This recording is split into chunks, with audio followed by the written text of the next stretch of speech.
Even if you're not looking for it, you could be innocent. If you go on the computer, on the internet, and you're looking for something good, it will find you.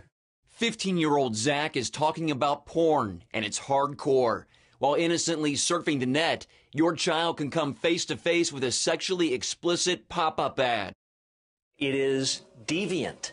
It's aberrant. Kids are seeing content that no 12 or 13-year-old is mentally, psychologically, or emotionally prepared to deal with. If parents don't know what to look for or how to protect their kids online, the click of a mouse can usher in a nightmare. Take, for instance, Renee's story.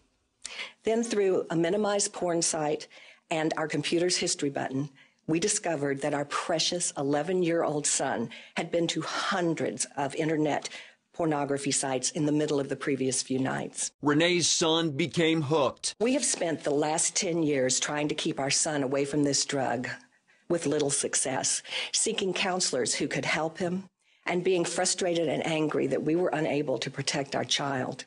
Morality and Media President Patrick Truman tells CBN News the $120 billion porn industry blankets the internet with millions of websites, and the young aren't the only victims.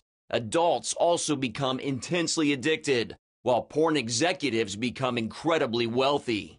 The bulk of the commercial pornography industry is a handful, relative handful, 60, 80 companies that control most of those commercial sites. So they're looking for revenue. And you don't just get revenue when someone buys your video or buys time on your website for either a live performance or to view a video.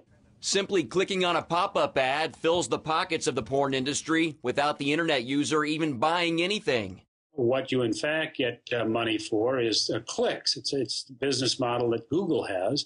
And so the more you click, the more money they make. Some people think, well, I just look at it a little bit. Yes, every time you do, the porn industry makes money. And then you multiply that individual by millions of people in the United States that do the same thing. The porn industry is getting rich off you. Internet safety experts say a strong defense at home is the only way to stop this immoral cash flow. Families need to block content and establish safety rules for kids and adults. This can be done through filtering and monitoring software and through accountability partners. So that every website that individual goes to, you get an email giving you an update of where they've been. That's accountability, and you need that. Know what your kids are doing online and stay engaged with them, and recognize that you can't do it alone. You need some help. Timely advice, especially with research showing porn's effect on the family. 4 out of 5 16-year-olds now regularly access it online, and more than half of divorces blame internet pornography as a primary reason for the breakup of the marriage. Mark Martin, CBN News.